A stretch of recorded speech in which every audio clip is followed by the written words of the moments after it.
the biggest thing that you have to be prepared for is evolving. The resistance to change, I often find when someone tries to stop growing and they're reluctant to embrace like new technologies into their business, new strategies, even just getting themselves out there, out of their comfort zone. They are really getting in their own way and hindering their ability to trust the evolving of this process.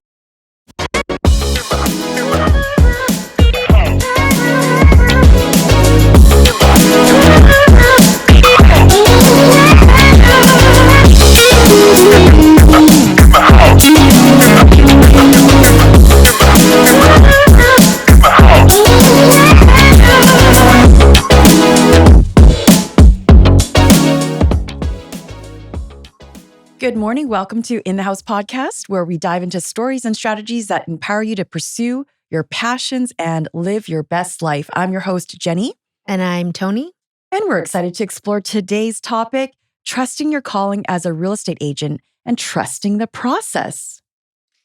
You know what? This is such a fun topic. And whether you're considering a career in real estate or you're already on the journey, this episode's definitely for you. So today we're going to deep dive into what it means to trust your instincts, embrace your calling, and thrive in the dynamic world of real estate. It's about tuning into that inner voice that guides you, even when the path seems uncertain. Right. And so trusting your calling means having the faith of your inner voice, of listening to your intuition and a personal sense of purpose. I know it's really hard because I am anyways. I'm very, very left brain. And what that means is I'm very logical and rational. So it takes a lot of convincing to switch to the right brain of listening to the gut and knowing and trusting that things will work out. So it does involve a combination of things, believing in yourself, and listening to and showcasing your unique talents and your passions and your aspirations, and going in confidently with that ability to pursue your dreams, to pursue the bigger things that impact the world. So, Jenny, perhaps for the naysayers out there that are currently, exercising their left brain more actively than the right, can we give an example about a time in real estate when the logical process that was followed was the logical process and there was maybe a gut feeling where it contradicted the actual process or the left brain, and you followed your gut and you had it work out either for yourself, your team members, or your clients? I'll give you an example where I didn't follow my gut. Okay. So I actually worked with someone who was not aligned. I knew this particular individual had commented on certain like sexist comments, and this was years ago. And I feel like for the most part, when there's a certain generation, they're kind of like used to it and it's acceptable for that generation. It's acceptable, but also they don't really know the hurt and totally unaware of it. And so I gave this person another chance. So I decided to work with this person, and I in my gut I was like, okay, well, there's a lot of money behind this. So that was my logical side. And I also said, maybe this person has changed. There's the project and the particular assignment. There's that barrier to maybe we're now trying to establish a common goal. So I'm going to put that aside. My hurt, I'm going to put that aside. But deep down, I just knew that it was a feeling, right? It was a feeling. And I didn't listen to my feeling. So what happened? So fast forward about a year later, we had to, it just wasn't working out. I was losing sleep. There was anxiety picking up the phone, talking to this person before the call. And at the end of the day, we ended up having to terminate the agreement a lot earlier. Yeah. And so we just never finished, my team never finished the project. And ultimately, this is a perfect example of embracing both of those masculine energies, feminine energies, left brain, right brain. Yeah, what an interesting time. We're trying to embrace the other side a bit more. Well, that's good. The reason why we often don't trust this process is because there's a few handful of things is the fear of failure. So most agents will hesitate to listen to this calling because it's so out there and it's so in the meta universe that trusting the process tends to, there's no, I guess, measurable, you can't measure feelings. That's right. Right? And the uncertainty and competition of the real estate industry, you really want something that's a little bit more predictable. And so when you're doubting someone's individual values or abilities, or when you're really trying to reach for success, you just want something a little bit more certain. No, that totally makes sense. I guess another big reason we're talking about this is there's a lot of external pressure, isn't there? And this is true of, I mean, I just think it's true of any industry, not just specific to real estate, but external pressure from family, peers, or societal expectations that, if you're a real estate agent, it can discourage you from listening to your true calling and trusting your own process. A big one is, sometimes people will make the decision they're afraid about financial stability. Okay. That makes sense. Yeah. Or social status. And that might override their true passions and aspirations. So I'm going to give an example to this. Okay. It was out of the box. It was actually very cool. But, for example, my brother Warren, he sells real estate on the island. And he's actually a highly creative person. And there's a number of ways where realtors can, connect with clients, or it's like, what is your competitive advantage? Warren had this different way of looking at it where he actually created a comic book. Oh, cool. It was cool. Wait, how long ago was this? This was 5 or 6 years ago. Okay. But it was awesome. I was like, this is a comic book. And the comic book was actually he drew it. And it was related to our clients' journeys. Oh, wow. It was super awesome. And I said to him even recently, I said, you should publish that. Like that, even there, it's actually amazing and highly comical. But when I speak to external pressures, it is outside of the box, right? And so I don't know why. So not necessarily Warren, but for one thing, to go ahead and do something like that and put it out there, you could have external pressures, societal pressures. It's kind of not the real estate way of doing things, where it looks a bit more corporate, perhaps. So I think that's a good example. It kind of reminds me of this Instagram account where they do caricatures of all the realtors holding briefcases or a sold sign. Yeah. And they literally have thousands of followers. Yeah. And I'm assuming they're following, our account so that we can follow back, and then even pay to get a caricature done. For sure. And it's like, how is this going to be perceived by our clients? Are they going to think we're no longer serious? Professional? Yeah. But it was actually highly insightful and awesome. And we got great feedback on that. So Warren, if you're listening to this podcast, release it. Just publish it. And so what was his reason to actually start drawing that? He just has a creative nature. But I'm going to actually show you an example one day, because I do have it. It was so amazing and hilarious. And there was one specific client that had to deal with the Residential Tenancy Act. So it was like funny. It was actually really funny. So there were lessons in the comics, but it was to show our clients all of the things that could happen during a real estate transaction where you need to make sure the process is followed properly. Right. But then he's no longer on Instagram, or he's taken a little break. So yeah, he doesn't like it. I kind of feel like that's so different. It would actually catch a lot of people's attention. Yeah. I'll talk to him about it. That's just, again, one example from, external pressures. Why don't we do certain things? And I think it does relate to, in some cases, financial stability, and other cases, social status. Like I remember one of our previous guests, Leah. Yes. They do things. Yeah. They do things a bit differently on their social media. And to be creative and think outside of the box, I mean, it's really worked out for them.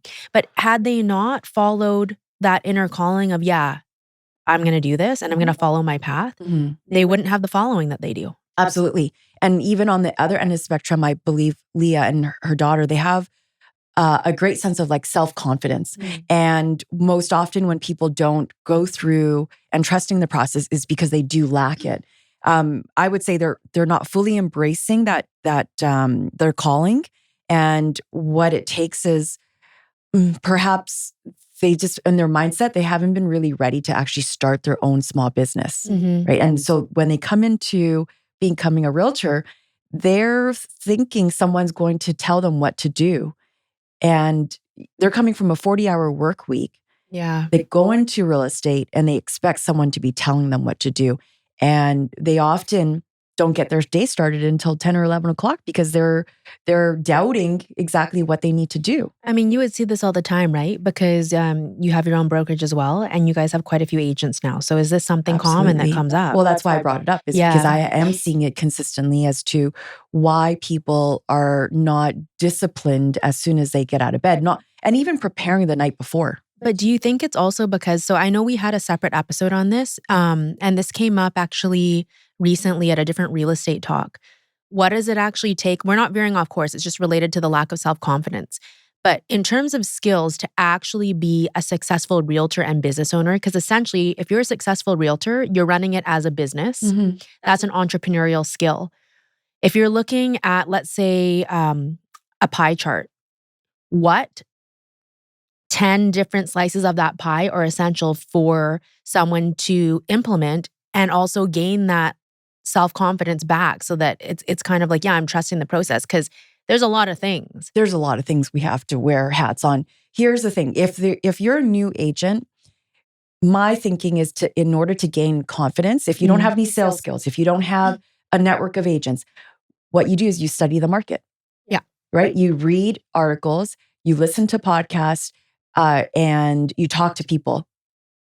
Yeah. I'm just thinking in my head, I'm like, okay, if I had to say exactly what that would be, sure. Negotiation skills, sales skills, those are actually different. Contract law skills in a way, because you need a basic knowledge of that. Leadership skills, because you have to lead the client. Personal development, because it's very important to know where you're not being integrous. And it's important to recognize your values. That's 5. And there's so many more. All of that It's crazy. Requires self-leadership. It does. And if you can commit to at least one of those things initially, if you're a new agent, your self-confidence will improve. So that's really important. Another really relevant one, especially in real estate, we deal in linear time, folks. For those of you, I'm sure most of you know what that means, but what does it mean? Focusing on the immediate results. So, for example, real estate's a very fast-paced industry, especially in a busy market, and agents may prioritize those short-term goals over the long-term fulfillment for themselves and for their business. So the focus on immediate results can really lead to a lack of patience, perseverance, and that makes it very difficult for agents to stay committed and trust their calling because they're just so short-sighted on that one deal. Yes. And the process can vary so much between the learning curve and even connecting with a client. It may not immediately happen. Obviously, sometimes it takes that nurturing of a couple years to even get the deal done.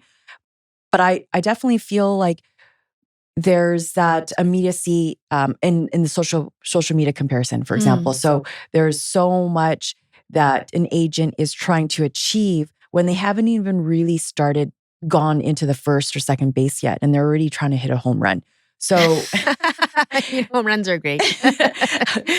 Of course. But of course, you need to go up to bat first. I know. So it's going true. up to bat requires self-confidence. A lot of them don't do that. Going up to bat, and that means self-confidence. That means it's getting over the fear of failing. And my gosh. If you don't swing at the ball, then how do you know you're going to actually hit it? You're not going to win. That's true. And I wanted to say as well, just in relation to focusing on immediate results, I think that in any scenario, whether it's real estate related or business related, but let's say you're negotiating a deal and something happens in that deal where the end result of not getting that property sold happens.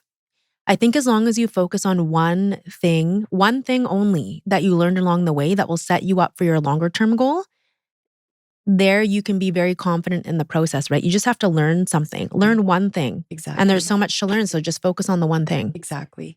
And so trusting your calling as a real estate agent and fully embracing it involves a combination of passion to serve others. And I would say the biggest thing that you have to be prepared for is evolving. The resistance to change, I often find when someone tries to stop growing and they're reluctant to embrace like new technologies into their business, new strategies, even just getting themselves out of their comfort zone.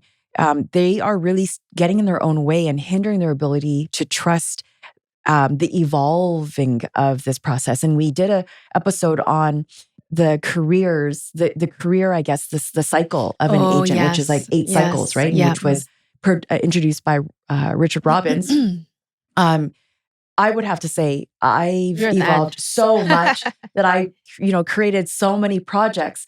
I have to stop myself, but I feel like that's the reason why the reason why West One has its longevity is because I'm the one that's like evolving all the time. And so saying yes to opportunities. Yeah. And just being like 5 to 10 steps ahead of things and not being scared to have that courage to step out of what everybody else is doing.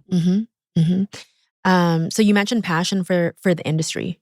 Yeah. So I wanted to talk about, there's 10 pointers as to helping an agent find their calling.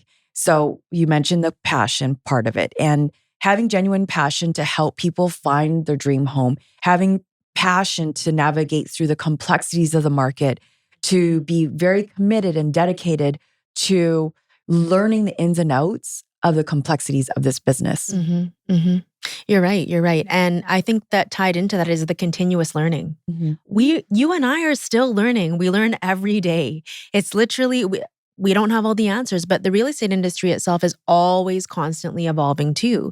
And that means staying up to date with industry trends, market dynamics, legal regulations, continuous learning through courses, seminars, other workshops, maybe even put on by supporting professionals within industry, right, that have a specific specialization.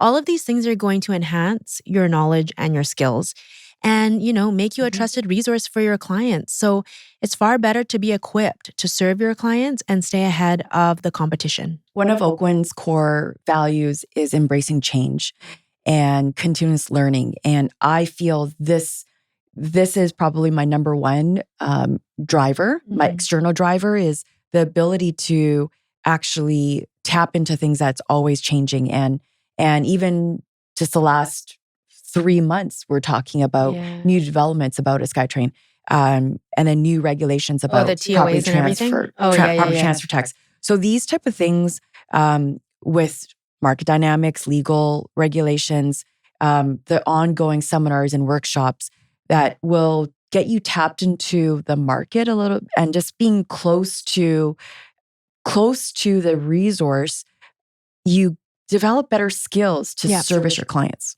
It's so important. So important. Another point that we wanted to discuss was building relationships. So building strong relationships with clients based on trust, respect, integrity, and professionalism.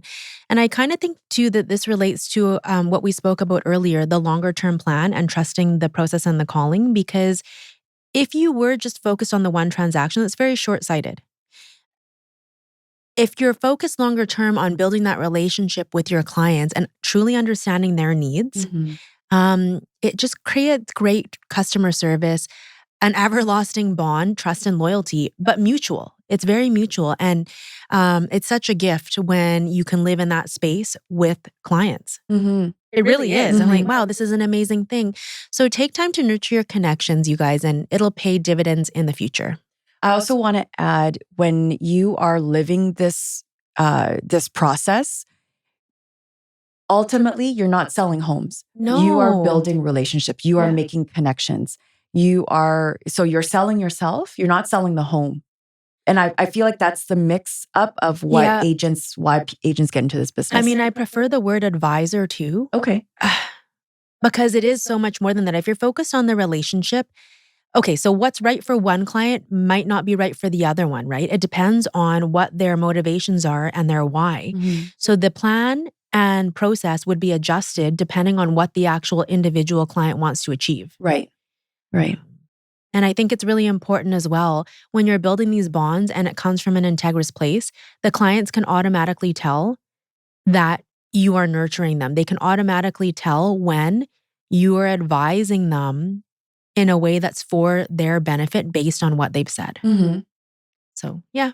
And all of that is behind related the scenes to have been about the continuous learning and the self-confidence. And is having the ability to communicate your wisdom and your knowledge. Our next one, which was effective communication, which is developing skills effectively to convey all the information that you've learned, to be able to effectively negotiate, to address concerns for both your client and for the other side so that there's a winning solution. So when there's very clear and transparent communication, you definitely build a lot more trust and confidence with that relationship, right? And so that positive synergy and reciprocity of you being able to build onto that relationship, I feel when there's that good feeling, you're just going to go with it, and you don't really think too much about it. Absolutely. I actually want to give an example that's happening in real time right now. I'll keep the client's names private for privacy, but this is an example of effective communication and also listening to the client and developing the long-term relationships. So we have a client right now that is wanting to purchase a house, not on a floodplain. Okay. Seems easy enough, yeah? Yeah, pretty straightforward. It's pretty straightforward. But there's always a story behind this. Okay, there's always a story behind it. So in listening to the client, we got that it was important for them not to be on a floodplain. So this particular property actually falls right on the border of a flood hazard zone. It's not a floodplain. Okay. It's a flood hazard zone. So potentially leak into this area. They said floodplain, but you have to go beyond that, right? It's like, okay, wait, you said floodplain. We're completing due diligence on this. This clearly falls within the boundary of the hazard zone. Then you ask yourself the question, what's the difference between the hazard zone and the actual floodplain itself? Because it's the intent of what the client had in mind, right? They said no floodplain, but what is it related to? It's related to the fact that they don't want their home to flood. So it was actually a bit more complicated.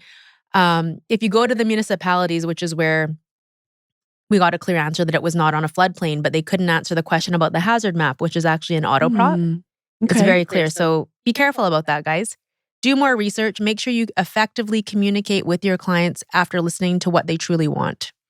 Fun but sad fact at the moment. Why sad? Travis Scott, he's a rapper. Oh my gosh, yeah, I've heard about him. He lives in LA. He has a $23 million home. Oh. It's been raining so much in California right now. Is it leaking? So the soil, it's actually shifted on the mountain that the house is sitting on. And you could actually see the grass and the soil is like separating. And his house, there could be potential shifting in his house right now. Oh, that's going to be a structural issue. That's a structural issue for sure. For anybody who wants to buy that house, but also anybody who's below that house. Oh my gosh. Right? Yeah, I didn't hear about that. No, it's sad. I mean, I was listening to somebody, I think it was like some sort of radio station that was saying this on my way here. And the funny thing is that radio anchor was saying, well, this is a rich people person. But at the end of the day, I can't even just imagine the conversation that this realtor is going to have or need to have. And yeah, I think that's interesting too, that people would say it's a rich people problem. Think about it this way. If the house is 23 million and it's separating like that and there's no structure, he'll never get the money out. So not really. It's unfortunate all the way around. That's your left brain talking. I know, right? Anyways.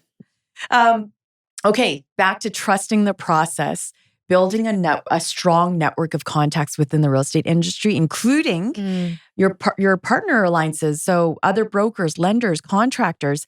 Networking can lead to valuable referrals and partnerships, and they can also give you some valuable insights. Our brokerage just recently invited a notary public, an accountant, and an inspector into one presentation. And imagine how strong of a team that is to have on your side when you are dealing with a very difficult client or a complex deal. Yeah. So understand that when you have the right people in your circle, that process is just so much easier to work through. Yeah. Yeah. I really appreciate that. Goal setting. We talked a lot about goal setting on this podcast. So setting those clear and achievable goals for your real estate career. Both short-term and long-term. Okay, that's very important. And defining your objectives, these could be in the way of sales targets, client satisfaction metrics, professional development milestones. and creating an actual plan with a deadline in order to accomplish them. And having these goals in place are really going to give you direction and purpose. Jenny and I have also talked in the past many times about setting goals as well for your personal life, because there's that balance as well of personal, Well, business, and they're achieving all your intertwined. dreams that are personal. Yeah. That If you just set business goals, though, how many times have you seen it where people just set the business goal and their life goes to shit?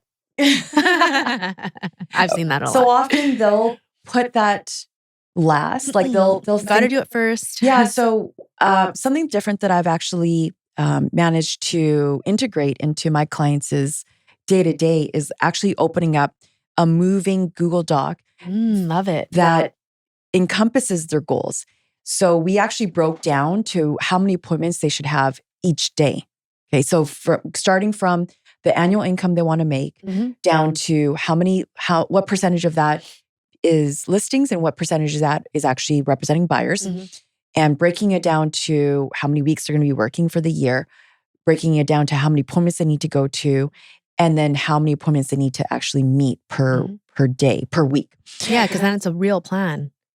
From there, the next tab on the Google Doc talks about where are they going to find these leads. So let's just say they're doing 5 listings for the year. Where are they going to find the 5? Is it open houses? It's going to be from sphere of influence or referrals or repeat business. And this, I feel like when the moving goal setting Google Doc is live and right in front of you, you're more inclined to actually fulfill it each day. Right? Versus writing something down that's a 5-year goal or a 10-year goal, and you're putting it away and then you never look at it again. So for me, having goals in place will give you a lot of direction and purpose, and you're probably more inclined to complete it. Right? No, that's absolutely true, Jenny. That's a great system as well. Love that. Another thing that would be important to embrace and trust the process is adaptability. So we know that real estate's a dynamic industry and market conditions do change rapidly. Like right now, we're both super crazy busy, right? Like all of a sudden it's like, bang, it reminds me of those previous markets that we had where we got no sleep. But staying adaptable and open-minded will definitely help you adjust your strategies if needed in relation to the evolving trends and the client needs. And resiliency in the face of challenges is also important. Yeah, I want to talk about resiliency because we often find resiliency needs to be like hard and strong, but sometimes it also requires you to be soft and letting go. And that is also the process of resiliency, of being resilient. I do believe that everything, whenever you're stuck, that's when it's teaching you what you need to know and how to kind of adjust through things that are making you feel like it's not right, it's not sitting right with you. So who you are will no longer make sense. And at that moment, you really need to define, okay, what makes the most sense for me? Where do I need to navigate? Is this a mind thing, thinking through on the left brain side, or the feeling into it, though? The feeling of the right side. And it's really the descent of the soul you have to really trust. Like, I get what you're talking about because we've been doing a lot of this work. We're both very masculine energies, very left brain, and we're trying to bring the other energies in. It feels better. There's more balance.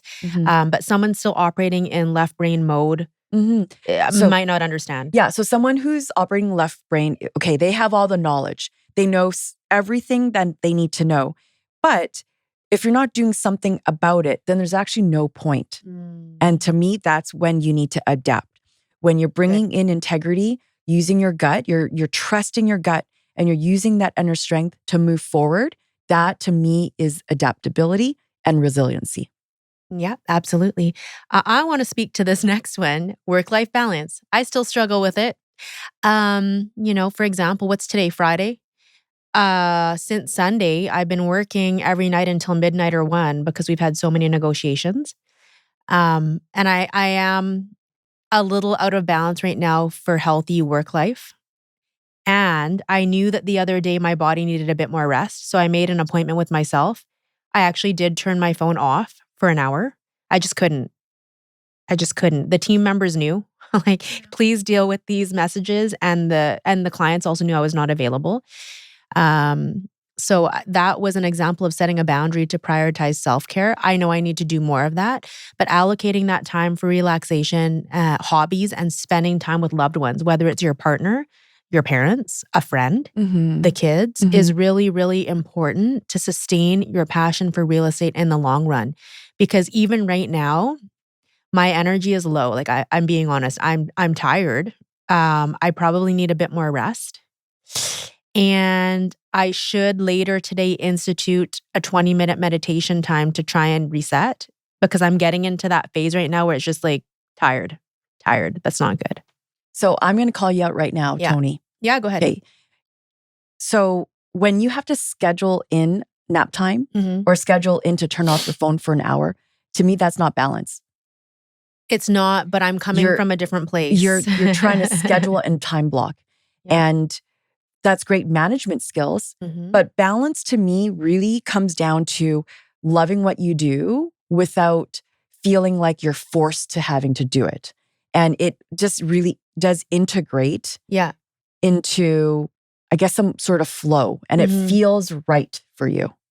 Well, I mean, yeah, I would agree with that, but I also disagree in the fact that I was listening to my body. So I can tell that I'm not in a danger zone, but I can see that my old habits are headed that way. Mm-hmm. And so in order to stop it, and again, it's not necessarily only because the market's picked up substantially, but it's coming from a place of responsibility too, where I have responsibility to the team. They need to know I'm not available. Like, I'm not going to be able to support you during this time because I have to, I should regularly block off that hour. Mm-hmm. But normally I wouldn't necessarily need to, because I think what happened is, you're right. I'm off balance right now. Where did this happen? I did not. Okay, since Sunday, I didn't have my regular time in the morning to actually meditate because I was running such late hours, and I wasn't even doing it alone. I had the help of the team. Mm-hmm. So then I was so exhausted, I skipped the meditation, which is also like a pattern, right? Mm-hmm. And normally I wouldn't do that. But there's definitely right now, we're running into a difficult time again with the work-life balance. But I want to say harmony. I think what you're speaking to, that makes sense. That would be like work-life harmony. That's a different level than where I'm at right now. I need to get there, but I'm not there. Mm-hmm. Definitely not there. Mm-hmm. Yeah. Yeah. Yeah. And that's when, I guess, where I'm coming from is that I've found my sense of purpose. Yeah. And that direction I'm going towards is really aligned with creating that work-life balance, because I've acknowledged that that's the direction I want to go without feeling like I have to forcefully go that direction and find rest in Like between. feeling into it. Like you're basically flowing like the water in an ocean. Totally. Yeah. Got it. Yeah. And I feel, because I've integrated my entire life with mentors and coaches, they've really helped me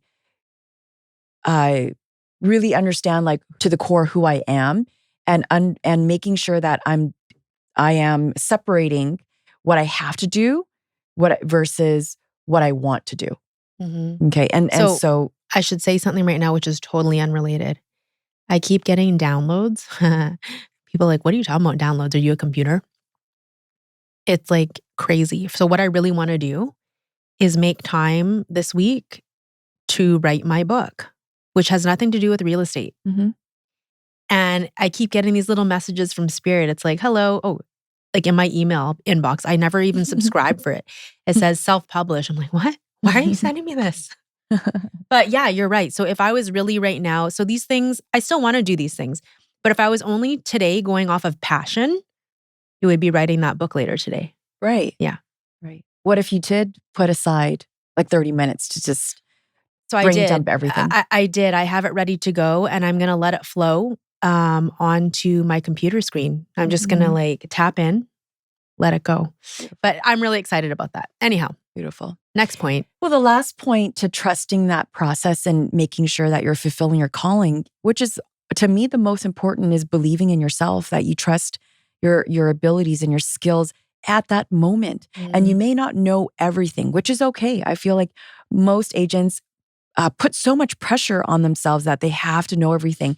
But again, I don't know everything. You don't know I everything. We're definitely don't. learning as we go. And that's the beauty of this job is you're just learning as you go. And so I definitely feel just having that positive growth mindset will get you to achieve anything you want. Yeah, and just you're not going to know everything, so just know who to ask.